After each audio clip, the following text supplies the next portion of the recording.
La gestión de campañas políticas en línea, digamos, se refiere un poco a la planificación, primero, y ejecución de esas estrategias y tácticas de, entre otras cosas, marketing electoral, pero fundamentalmente de comunicación política, a través de los medios digitales. Esto implica, primero, la creación y gestión, digamos, de la presencia en línea de un candidato, ya sea desde sus cuentas personales, desde la cuenta del partido y desde los sitios web que pueda tener, o bien puede también llegar a tener un grupo de adeptos, digamos, también pueden tener una cuenta, desde donde se puede comunicar también. Puede haber cuentas de fundaciones que de alguna manera apoyen al candidato o fundaciones que sean del candidato. Desde toda esta batería, de alguna manera, de cuentas y de plataformas, es desde donde se ejecuta la estrategia planificada en cuanto a comunicación en línea.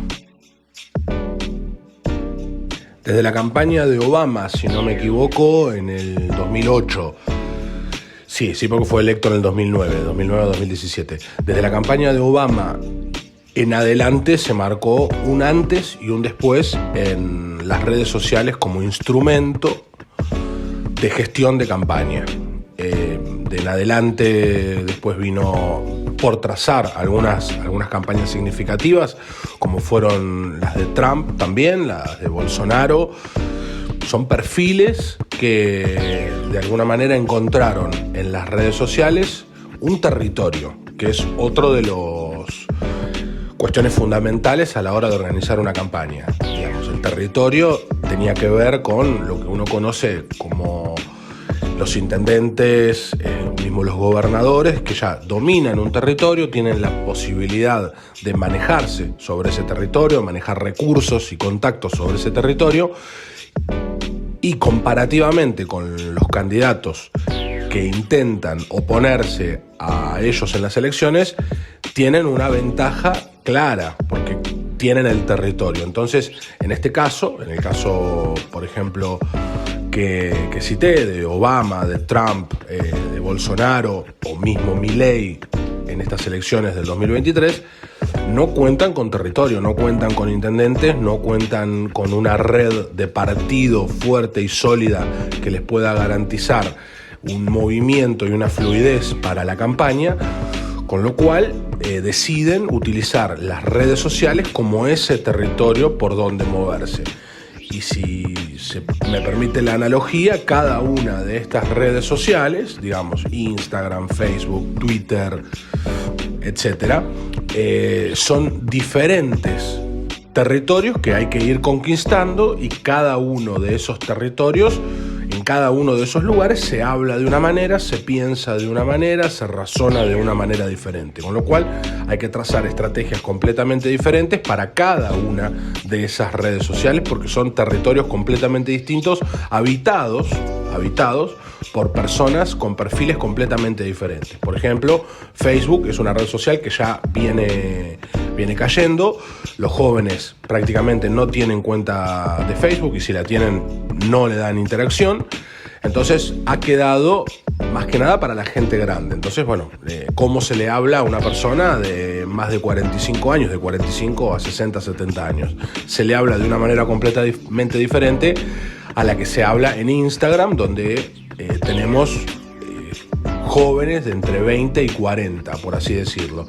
Ahora emerge Twitch, donde hay toda una preadolescencia y adolescencia que se muda hacia Twitch, que es un formato completamente diferente, todavía aún no está explorado, y hace un par de años aparece TikTok, donde prima un poco el humor y los challenges. Entonces hemos visto candidatos hacer cualquier ridiculez con tal de figurar en TikTok.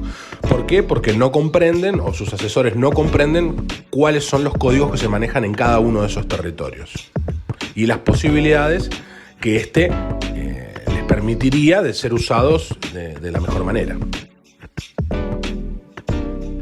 Los principales sitios web de campaña para ejecutar la campaña digital, obviamente Uno puede decir Instagram, puede decir, pero todo depende del candidato, de cómo comunique, de su identidad.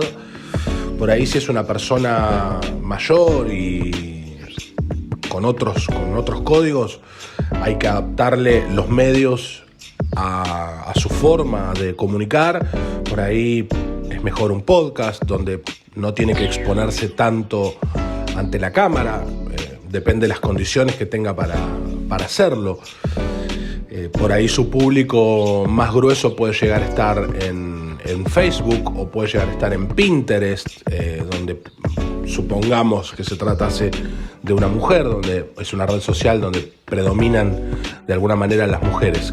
¿A qué voy con esto? Que cada candidato y en cada circunstancia necesita un diseño casi único de comunicación en línea. No vale abrir cuentas en todas las redes sociales y replicar el mismo mensaje en cada una de las redes sociales. Eso no tiene ningún tipo de sentido, además es contraproducente, porque si no se debe abrir una cuenta en una red social que no va a ser mantenida asiduamente por alguien, ya sea por el candidato, que es imposible que lo pueda hacer, pero tampoco por su equipo de comunicación, porque necesitarías, digamos, el equipo de Obama o el equipo de Trump.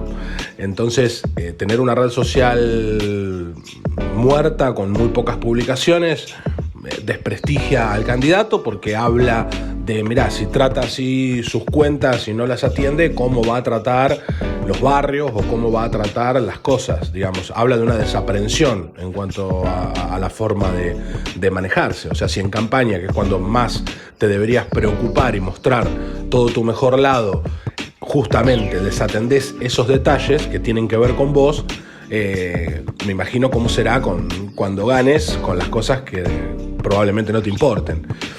Entonces todo comunica lo que se dice y comunica lo que no se dice también. En el caso de las redes sucede eso. Lo que se tiende a hacer es replicar el mismo mensaje en diferentes plataformas. El copy-paste, que no tiene ningún tipo de efecto, porque el código de comunicación que se utiliza en Twitter, ahora X, es un código mucho más beligerante, mucho más inmediato, mucho más crítico, mucho más ácido, si se quiere, mientras que en Instagram uno cuelga las cosas de otra manera, se comunica desde otro lugar, es otro el público, es otro el tiempo. Entonces, en la misma publicación en esas dos plataformas, en una puede pasar completamente inadvertida, como tibia para la plataforma, como el caso de X, mientras que en otra puede llegar a tener muchas interacciones. Y es la misma publicación, lo que cambia es el tono y los códigos que se manejan en cada una de las plataformas. En cuanto a los contenidos, podemos decir que primordialmente se utiliza el video. El video, hay diferentes estudios, voy a citar uno, tiene un 1200% más de visualización el formato audiovisual respecto de cualquier otro formato, ya sea texto, ya sea foto, ya sea solamente audio. ¿Quiere decir que sea el único que hay que utilizar? Por supuesto que no, pero sí que prima el formato audiovisual. Hoy, por ejemplo, hace algunos años se utilizaba el formato horizontal, que es el típico, digamos, de la tele, que la tele está es más apaisado, digamos, ¿no? Lo mismo en el caso porque la gente consumía los videos a través de la televisión o a través del ordenador de la computadora. Ahora, a través de los teléfonos smartphones, cambió completamente esa ecuación y ahora los videos los vemos al revés, los vemos en formato vertical, o sea, más alto que ancho. Y aunque parezca increíble, pero la forma en la que se cuentan las historias y que se comunica cambia por completo, porque ya no tiene tanta importancia el entorno como era en el video horizontal, sino que empieza a tener más importancia la persona, porque el celular, digamos, es rectangular hacia arriba y te agarra justamente forma de la persona. Entonces es un detalle, pero no menor, porque el foco siempre va a estar primeramente puesto en la persona y en una persona, o en dos o en tres que pueden llegar a entrar en ese cuadro que permite el celular. ¿Por qué? Porque la gente mayoritariamente lo va a consumir a través del celular, entonces uno tiene que ajustarse al hábito de consumo, en este caso de las personas. Por esa razón, hace algunos años se estilaba una comunicación de campaña audiovisual con gente traída del cine. Entonces había en los spots de campaña un lenguaje mucho más cinemático, si se quiere.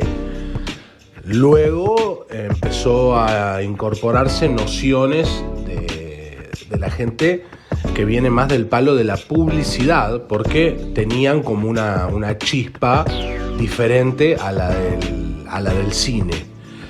Y ahora hay una tercera revolución en ese sentido, y lo que prima es la cámara en mano, digamos, emular la idea de que quien lo está filmando es una persona común. Ya la ficción prácticamente no se usa, son muy pocos los candidatos, es muy cara, digamos, de filmar, y además es muy poco creíble cuando lo hacen. Entonces, indudablemente, el hábito de consumo en cuanto a contenidos audiovisuales, gracias a plataformas, por ejemplo, como TikTok, donde todo el mundo se filma y todo el mundo tiene solamente con su celular la posibilidad de generar contenidos muchas veces de muy buena calidad y muy creativos, simplemente con un celular y en su casa. Eso ha moldeado de alguna manera el hábito de consumo de una gran cantidad de personas, con lo cual se impuso como una forma. Al igual que, por ejemplo, en la música está sucediendo con el trap, por ejemplo, se ha impuesto este género, y ahora prácticamente no hay un artista nacional que no haya querido incursionar o hacer alguna colaboración con algún trapero o con algún reggaetonero. Esto es lo mismo, digamos, si el hábito de consumo está ahí, vamos hacia ahí, que sabemos que no le vamos a errar. Y en cuanto a contenidos audiovisuales, como te decía, pasa lo mismo. Entonces, lo que se está buscando es apelar a la emotividad, porque eso es fundamental, pero sí hacerlo con una estética bastante rústica. Bueno, quizás rústica no es la palabra, sino que no tan pendiente de, como en otros tiempos, de esos códigos de cine o esos códigos de publicidad que se mantuvieron durante muchos años y que ahora simplemente por estas cuestiones que decíamos, del formato, de los tiempos también, digamos, estamos consumiendo videos a razón de 20, 30 segundos, a diferencia de antes, cuando un spot por ahí duraba 2-3 minutos, el candidato hablando. Entonces ha cambiado muchísimo, hay que concentrar, hay que ser muy específico en lo que se va a contar, en la forma, en los símbolos. Entonces se está procesando mucha más información en menos tiempo. Entonces hay que ser bastante creativo para poder estar a la altura de las circunstancias. Y por último, que es la parte menos divertida, pero que es fundamental, que tiene que ver con la retroalimentación de todo esto. Digamos, las redes sociales te permiten algo que los otros formatos tradicionales, o lo que yo llamo campañas analógicas, no te permiten, que es conocer cuántas personas vieron cada video, qué edad tienen esas personas, a qué se dedican y dónde viven, cuáles son sus hábitos de consumo, etc. Entonces, nosotros, a medida que vamos generando contenido, vamos midiendo las métricas que nos dan las redes sociales para ver qué aceptación tiene en el público, qué aceptación tiene cada mensaje, en qué minuto del video la gente se descuelga y deja de verlo. Prestamos atención a ese tipo de información para poder llegar a un mensaje mucho más pulido y mucho más eficaz, con lo cual la estrategia cuando uno comienza siempre es la misma, pero las tácticas van cambiando de acuerdo a cómo se va acomodando la generación de contenidos a la recepción y a la valoración que hace la gente o el electorado, digamos, potencial de este contenido.